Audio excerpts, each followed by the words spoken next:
Story time Telugu.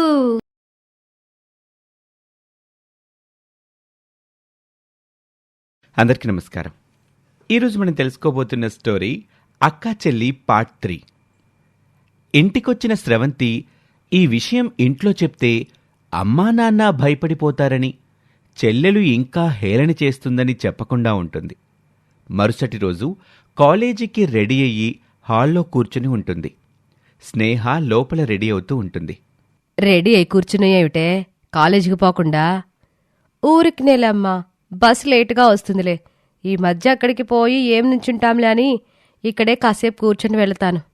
సరే, నీ ఇష్టం. కాని స్రవంతి ఉద్దేశం అది కాదు. మరలా ఆ ఆకతాయి ఎక్కడ వెంబడపడతాడోననే భయంతో చెల్లితో కలిసి కాలేజ్కి వెళ్దామని ఎదురుచూస్తూ ఉంటుంది. అప్పుడే రెడీ అయ్యి హాల్లోకొచ్చిన స్నేహ రెడీ అయి కూర్చొని ఉన్న అక్కవైపు అనుమానంగా చూస్తుంది. అక్కేంటి ఎప్పుడూ లేనిది రెడీ అయి కూర్చునుంది? నా కోసమా? అయ్యుండదులే, నాతో రావడానికి ఇష్టపడదు గదా. ఈ స్నేహకి నా మీద అనుమానం వచ్చినట్టుంది. దొరికిపోయానంటే నన్ను ఆడుకుంటుంది. నెమ్మదిగా బస్టాండ్కి వెళ్ళి అక్కడ వెయిట్ చేస్తాను తన కోసం అని అనుకుని స్రవంతి, అమ్మా వెళ్ళొస్తాను, జాగ్రత్తగా వెళ్ళిరా అమ్మా అని చెప్తుంది శారద. స్రవంతి ఊళ్ళోని బస్టాండ్కి వెళ్లి స్నేహ కోసం వెయిట్ చేస్తూ ఉంటుంది. స్నేహ రావటం లేటవుతుంది. బస్సొస్తుంది, కాని స్రవంతి ఎక్కదు. తనతో పాటు కాలేజ్కొచ్చే ఆ ఊరమ్మాయి ప్రియా, ఏం స్రవంతి, ఏం చూస్తున్నావు? రా, వచ్చి బస్ ఎక్కు. నేను తర్వాత బస్ ఎక్కుతానులే, మీరు వెళ్ళండి. ఎందుకు? ఈ బస్ ఖాళీగానే ఉందిగా, కొంచెం పనుందిలే. సరే, నీ ఇష్టం. అప్పుడే బస్సు అలా వెళ్ళిపోతుంది. స్నేహ బస్టాండ్కొస్తుంది. వెళ్ళిపోతున్న బస్సు వైపు బస్సెక్కకుండా అక్కడే నిలబడి ఉన్న స్రవంతి వైపు చూస్తుంది స్నేహ. ఏంటి ఈరోజు కొత్తగా చేస్తుంది? స్రవంతి తనని పట్టించుకోనట్టు తల పక్కకి తిప్పుకొనుంటుంది. వేరే బస్సు వస్తుంది. స్నేహ బస్సెక్కుతుంది. తన వెనకాలే స్రవంతి కూడా ఎక్కుతుంది. బస్సు దిగి స్నేహ నడుచుకుంటూ వెళ్తూ ఉంటుంది. స్నేహ వెనకాలే స్రవంతి నడుచుకుంటూ వస్తూ ఉంటుంది. దూరంగా ఆకతాయి నిలబడి కనిపిస్తాడు. వాణ్ణి చూడగానే స్రవంతి గుండె 101 కొట్టుకుంటుంది. అమ్మో, వీడన్నట్టే ఉన్నాడు అనుకుని భయం భయంగా నడుస్తూ ఉంటుంది స్రవంతి. కాస్త దగ్గరకు రాగానే ఆ ఆకతాయి స్రవంతి వైపుకు నడుస్తాడు. స్రవంతి అప్పటి వరకు వెనకాల నడుస్తున్నది కాస్త చెల్లి పక్కకొచ్చి చేరుతుంది. స్నేహకేమీ అర్థం కాలేదు. ఏయ్, ఏంటి నన్ను పట్టించుకోకుండా పోతున్నావు అని తనకు అడ్డుగా నిలబడతాడు. స్రవంతి బిక్కమొహం వేసి స్నేహ వైపు చూస్తుంది. అప్పుడర్థమవుతుంది స్నేహకి విషయం మొత్తం. ఇదా కారణం? ఇందాక ఇంట్లో వెయిట్ చేసింది, బస్టాండ్లో వెయిట్ చేసింది, ఇప్పుడు నా వెనకాల నడుస్తుంది అనుకుని స్నేహ, ఏయ్, ఎవడ్రా నువ్వు? నువ్వెవరు? నేను తన కోసం వచ్చాను. నీ మా నాన్న, నువ్వు పో అని స్నేహకి సమాధానం చెప్పి స్రవంతి వైపు తిరిగి, ఏం ఆలోచించావు నేను చెప్పిన దాని గురించి? స్రవంతికి నోట్లో నుంచి మాట రాలేదు. తను నా అక్క. ఆ మాటకి స్రవంతి స్నేహ వైపు తిరిగి చూస్తుంది. ఎప్పుడు నన్ను ఇన్నోసెంట్ అని పిలిచే నా చెల్లి మొదటిసారి నన్ను అక్క అని పిలిచింది అని ఆశ్చర్యానందానికి లోనవుతుంది స్రవంతి. ఏంటి, నీ చెల్లెల్ని తోడు తెచ్చుకున్నావా? చూడు, ఈ అక్కకు చెల్లెలా? నువ్వైనా మీ అక్కకు అర్థమయ్యేలా చెప్పు నన్ను ప్రేమించమని. ఏ పని పాట లేకుండా గాలికి తిరిగే నీలాంటి బేవర్స్ గాడిని ఏ అమ్మాయి ప్రేమిస్తుందిరా? ఏంటి ఎక్కువగా మాట్లాడుతున్నావు?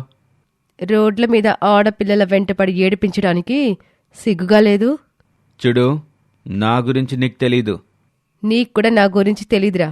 ఇంకాసేపు ఇక్కడే ఉన్నావంటే ఏం చేస్తానో నాకే తెలీదు.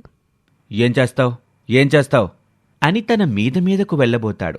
పక్కనే ఉన్న స్రవంతి భయంతో వణికిపోతూ ఉంటుంది. అంతే, మరుక్షణంలో వాడి చెంప పగలగొడుతుంది స్నేహ.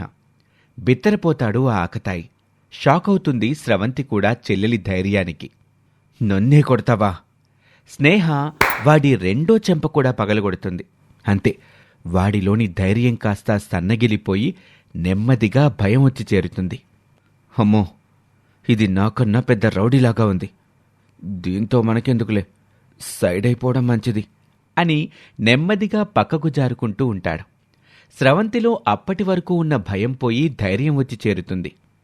ఆగరా, ఇంకోసారి ఈ ఏరియాలో కనిపించినా, మా అక్కే కాదు మరే అమ్మాయి వెంటపడినా ఏడిపించినా నీ కాళ్ళు చేతులు విరక్కొడతాను. లేదు లేదు, ఇంకెప్పుడు మీ అక్క జోలికి రాను అని చెంపలపై చేతులు పెట్టుకుని రుద్దుకుంటూ సమాధానం చెప్తాడు. చేసిన తప్పుకి మా అక్కని క్షమించమని అడగరా. ఆకతాయి స్రవంతికి క్షమాపణ అడిగి అక్కడి నుంచి పారిపోతాడు. స్రవంతి హమ్మయ్య అనుకుని ఊపిరి పీల్చుకుంటుంది. చాలా థ్యాంక్స్ చెల్లి. ఎప్పుడూ బ్యాక్ బెంచ్ అని పిలిచేది మా అక్క, నన్ను మొదటిసారి ప్రేమగా చెల్లి అని పిలిచింది అనుకుని తను కూడా సంతోషపడుతుంది. చెల్లి, ఇక్కడి నుంచి మనిద్దరం పోట్లాడుకోవద్దు, కలిసిమెలిసి ఉందాం. అలాగే అక్క, ఈ ఆకతాయి వలన మనకి మంచి జరిగింది. అవును అనుకుని ఇద్దరూ కాలేజ్కి వెళ్ళిపోతారు.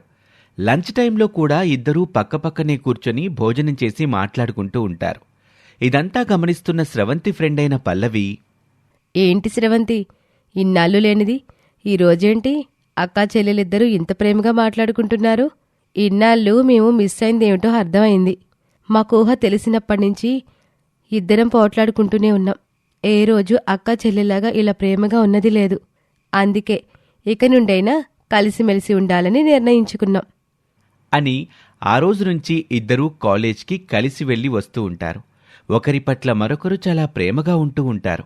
స్రవంతి స్నేహలలో వచ్చిన మార్పుని చూసి, వాళ్ల మధ్య ఉన్న ప్రేమను చూసి చాలా సంతోషపడతారు తల్లి తండ్రి. ఒకరోజు పొలం నుండి వచ్చిన కృష్ణమూర్తి, శారదా, దారిలో పేరయ్య గలిశాడు. మన పెద్దమ్మాయికి మంచి సంబంధం దొరికింది. అబ్బాయి పట్నంలో ఉద్యోగం చేస్తున్నాడంట. అబ్బాయికి ఒక చెల్లెలు, ఆ అమ్మాయికి పెళ్ళైపోయిందంట. ఎంత మంచి మాట చెప్పారండి. అయితే త్వరలో మా అక్క పెళ్లి కూతురు కాబోతుందోచ్ అని అక్కను సరదాగా ఆట పట్టిస్తుంది స్నేహ. పో చెల్లి అంటూ సిగ్గుపడుతుంది స్రవంతి. నాన్నా, మా బావగారి పేరేంటి? కిషోర్ అంటమ్మా. స్రవంతి కిషోర్. ఆహా, భలే ఉంది. అక్క, నీ పేరు, నీకు కాబోయే భర్త పేరు బాగా కలిసిపోయాయి. మీరిద్దరు కూడా అలా కలకాలం సంతోషంగా కలిసిమెలిసి ఉండాలి. స్రవంతి సిగ్గుతో లోపలికి పరిగెడుతుంది. అందరూ నవ్వుకుంటారు. ఒక మంచి రోజు పెళ్లి చూపులు పెట్టుకుంటారు. అబ్బాయి అమ్మాయి ఒకరికొకరు బాగా నచ్చుతారు. ఇరు కుటుంబాలు కూడా ఇష్టపడతారు.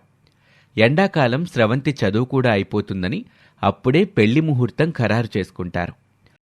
ఒకరోజు స్రవంతి స్నేహ నడుచుకుంటూ కాలేజ్కి వెళ్తూ ఉంటారు. స్రవంతి డల్గా ఉండటం గమనించిన స్నేహ, ఏంటక్కా, హుషారుగా ఉండాల్సింది పోయి డల్గా ఉన్నావు? భయంగా ఉంది చెల్లి. ఎందుకక్కా? నా గురించి తెలిసిందే కదా, ఏదో ఒక్క చదువు విషయంలో చాలా కాన్ఫిడెంట్గా ఉంటాను. కానీ ఇక వేరే ఏ విషయాల్లోనూ ధైర్యంగా ఉండలేను. రేపు పెళ్ళయ్యాక అత్తారింట్లో సంసారంలో వచ్చే చిన్న చిన్న ఇబ్బందులను తెలివిగా ఎదుర్కోగలనంటావా?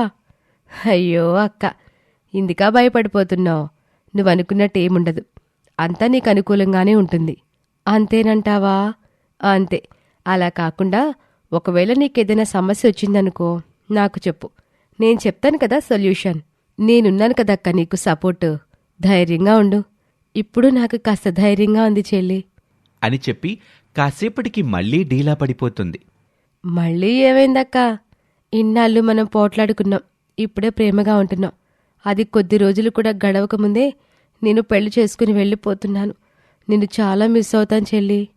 ఆ బెంగేం పెట్టుకోకు, నేను నీ దగ్గరకు వచ్చి పోతూనే ఉంటానుగా. నిజంగా? ఒట్టు. అయితే ఓకే అని సంతోషంగా నవ్వుతుంది స్రవంతి.